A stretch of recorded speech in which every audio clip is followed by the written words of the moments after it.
Lalu pada saat orang-orang melewati Imam Abu Hanifah, mereka bertanya, "Wahai Imam, kenapa engkau berada di tempat yang panas seperti ini, berdiri di tempat yang panas? Sementara di seberang sana ada rumah yang memang atapnya itu, plafonnya itu dapat memberikan keteduhan kepada engkau." Tapi apa jawaban Imam Abu Hanifah ketika dia tidak mau berdiri di sana? Jawabannya cuma satu. Apa kata dia? Orang itu saat ini sedang berhutang kepada saya. Orang itu yang punya rumah, yang punya plafon tadi, itu sedang berhutang kepada saya, kata dia. Dan apabila saya mengambil manfaat dari apa yang dimiliki olehnya, maka saya telah melakukan riba, kata dia. Maka riba ini ternyata bukan hanya harta, Bapak Ibu. Bukan hanya masalah uang, masalah jasa pun bisa menjadi suatu hal yang riba.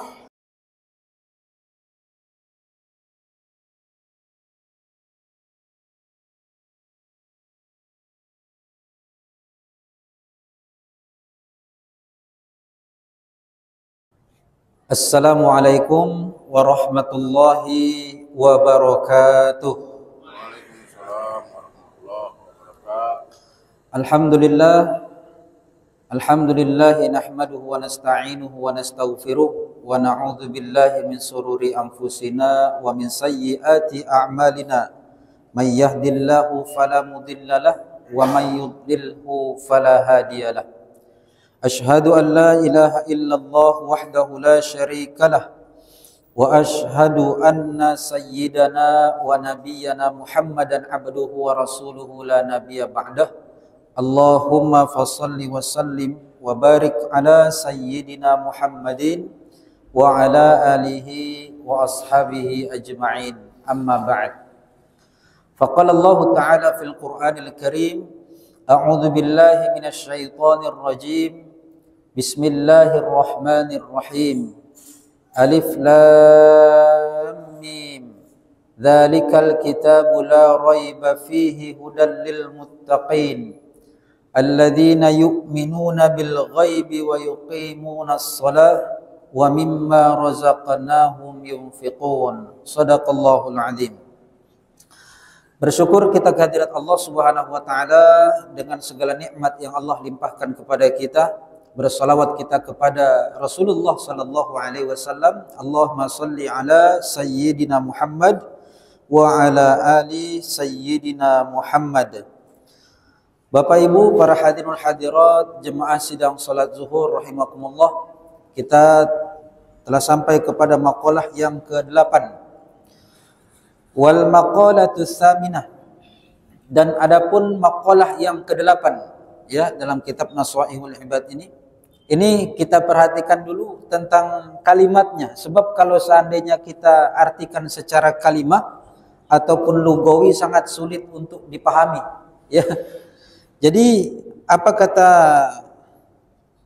beliau tentang maqalah yang ke-8 ini adalah Anil A'mash. Ya, dari A'mash.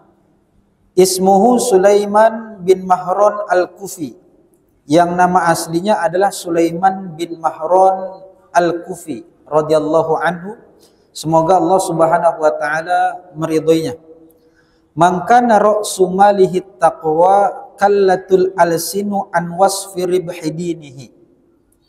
Siapa orang-orang yang modal hartanya itu adalah ketakwaan, siapa yang memiliki modal hartanya itu adalah ketakwaan, maka akan kelu lisannya untuk menyebutkan ciri-ciri keberuntungan dari agamanya.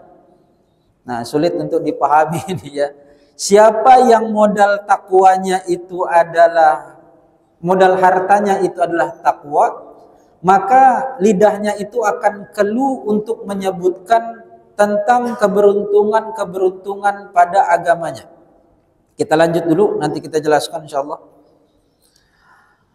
Wa man kana ra'su maluhu dunya kallatil alsinu an wasfi khusrani dinihi. Dan siapa-siapa yang mengambil, mencari ataupun memiliki modal hartanya itu adalah dunia, maka lisannya akan keluh untuk menyebutkan kerugian-kerugian agamanya. Wal makna, adapun maksudnya ataupun makna daripada perkataan ini, man tamassaku 'ala taqwa bil imtithali awamirillahi ta'ala wajtinabil ma'asi. Maknanya adalah siapa yang berpegang teguh kepada ketakwaan serta dia itu patuh kepada perintah-perintah Allah dan menjauhi segala maksiat, artinya yang dilarang oleh Allah Subhanahu wa taala, bi anna assasa af'aluhu bimuwafaqati syar'i, yang mendasari dirinya dari memperbuat ketakwaan dan memperbuat amal soleh tersebut ataupun kebaikan itu memang dengan menyesuaikan dengan syariat-syariat agama. Falahu hasanatun katsiratun la tuhsa, maka baginya kebaikan yang banyak dan kebaikan itu tiada terhingga.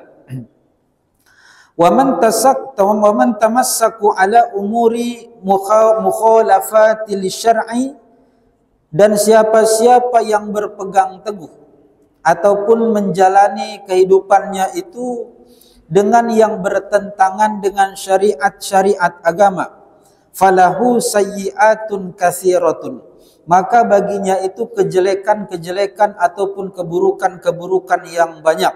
Ajazatil alsinu an dzikri dzalika bi'adad, maka lisannya itu tidak akan mampu untuk menyebutkan berapa jumlah kejahatan-kejahatan ataupun keburukan-keburukan yang telah dia lakukan. Maka di sini kita bisa melihat bahwa ada dua hal yang ternyata sebenarnya sangat bertentangan.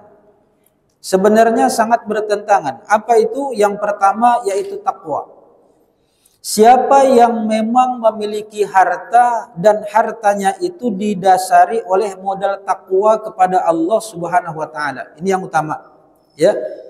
Jadi setiap harta yang dimiliki, apa yang dimaksud dengan harta bukan hanya sekedar dari segi materi tentunya, ya. Keluarga itu termasuk harta, sahabat karib kita itu termasuk harta, kemudian Allah memberikan ilmu kepada kita juga itu termasuk harta. Bahkan amanah-amanah yang diberikan oleh Allah kepada kita melalui jabatan-jabatan yang kita peroleh pun itu termasuk bahagian daripada harta sebenarnya. Maka setiap perbuatan seseorang untuk memperoleh harta itu memang didasari dengan ketakwaan kepada Allah. Itu maksudnya. Dia mencari materi, dia timbang dulu. Kira-kira perbuatan yang dilakukan ini dibolehkan oleh Allah atau enggak? Kira-kira hasil yang didapatkan dari perbuatan kita itu memang halal atau tidak? Karena sebahagian orang hanya menyadari tentang satu perbuatan yang halal, kemudian hasilnya halal, perbuatan yang haram, kemudian hasilnya pun akan haram. Tidak seperti itu. Bisa jadi perbuatan yang halal itu kita perbuat, lalu mendapatkan hasil yang haram. Bagaimana bisa terjadi seperti itu? Perbuatannya halal, tetapi hasilnya bisa haram. Salah satu contohnya apa? Riba misalkan. Ya, dalam jual beli itu halal, tetapi karena ada unsur perbuatan yang tercampur dalam jual beli kita itu, maka itu pun bisa menjadi suatu yang diharamkan oleh Allah karena adanya riba. Kita ingat Imam Abu Hanifah, ya, rahimahullah, bahwa Imam Abu Hanifah pernah berdiri di bawah pohon yang memang pohonnya itu kecil sekali dan tidak bisa untuk menaunginya, padahal matahari saat itu sangat terik, sangat terik. Kemudian di hadapannya, di seberangnya dia berdiri di tempat tersebut ada rumah yang memiliki atap yang dapat menaunginya. Di seberangnya padahal. Lalu pada saat orang-orang melewati Imam Abu Hanifah, mereka bertanya, "Wahai Imam, kenapa engkau berada di tempat yang panas seperti ini, berdiri di tempat yang panas, sementara di seberang sana ada rumah yang memang atapnya itu, plafonnya itu dapat memberikan keteduhan kepada engkau. Tapi apa jawaban Imam Abu Hanifah ketika dia tidak mau berdiri di sana? Jawabannya cuma satu. Apa kata dia? Orang itu saat ini sedang berhutang kepada saya. Orang itu yang punya rumah, yang punya plafon tadi, itu sedang berhutang kepada saya, kata dia. Dan apabila saya mengambil manfaat dari apa yang dimiliki olehnya, maka saya telah melakukan riba, kata dia. Maka riba ini ternyata bukan hanya harta, Bapak Ibu. Bukan hanya masalah uang, masalah jasa pun bisa menjadi suatu hal yang riba. Ini perlu hati-hati. Ada orang yang meminjam sejumlah uang mungkin kepada rekannya, kepada temannya di sebuah jalan, dan bertemu mereka di jalan tersebut.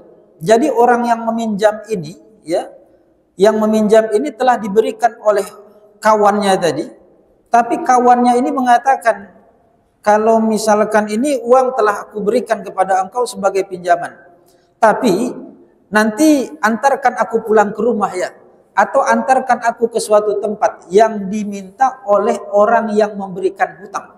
Maka orang yang memberikan hutang itu telah melakukan riba. Mungkin bisa dipahami nih Bapak Ibu, ya. Jadi bukan hanya sekedar uang saja, ternyata jasa yang kita ambil dari orang yang memiliki sangkut paut kepada kita itu bisa jatuh kepada riba. Awalnya halal, tetapi disusupi oleh maksiat, dan tanpa kita sadari keuntungan yang didapatkan oleh kita, baik itu harta, baik itu teman, baik itu keluarga, baik itu rumah, baik itu pekerjaan ataupun jabatan yang kita peroleh, tetapi dari unsur yang diharamkan oleh Allah Subhanahu wa taala, maka yang pertama, kalau dia mendapatkannya dari hasil ketakwaan kepada Allah, saya takut kepada Allah melakukannya, memperbuatnya. Biarlah saya tidak mendapatkan keuntungan ini disebabkan karena takut kepada Allah, maka kebaikan yang Allah berikan kepadanya jauh lebih besar dibandingkan apa yang dia harapkan. Semestinya bisa dia peroleh, keuntungannya besar. Ya. Berapa? Ratusan ribu, ratusan juta, atau miliar, bahkan triliunan. Tapi dia tinggalkan itu semua karena takutnya kepada Allah, maka Allah akan menggantikan kebaikan lebih daripada itu.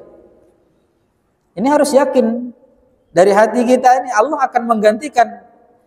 Maka dalam kitab ini dijelaskan orang yang seperti itu didasari dengan ketakwaannya kepada Allah, maka pada hakikatnya dia akan mendapatkan kebaikan-kebaikan tersebut yang lisannya tidak akan sanggup untuk menyebutkan berapa banyak kebaikan yang Allah berikan kepadanya. Gak akan bisa. Namun sebaliknya, siapa yang memang menuruti maksiat dari dasar duniawi, hanya untuk keuntungan duniawinya saja. Di dunia mungkin terlihat dia itu mulia. Di dunia mulia, punya rumah gedung, punya mobil mewah, punya tanah luas, usahanya selalu lancar karena banyaknya pendapatan, tetapi pada hakikatnya dia itu adalah orang yang paling hina. Dan ketika dia menyebutkan kejelekan-kejelekan yang dia peroleh dalam hidupnya, maka lisannya tidak akan mampu menyebutkan berapa banyak jumlah kejelekan-kejelekan yang dia dapatkan ataupun dia peroleh. Maka oleh sebab itu, senantiasa bertakwa kepada Allah, timblanglah hati kita agar kita selalu memperbuat apa yang diridhoi oleh Allah Subhanahu wa taala. Bukan hanya kita mengharapkan kebahagiaan di dunia, tapi kita berharap juga agar kita bisa memperoleh kebahagiaan di akhirat kelak nantinya. Rabbana atina fid dunya hasanah wa fil akhirati hasanah wa qina adzabannar. Amin. Subhanallahumma bihamdika nasyhadu an la ilaha illa anta nastaghfiruka wa natubu ilaik. Wabillahi taufik wal hidayah. Wassalamualaikum warahmatullahi wabarakatuh.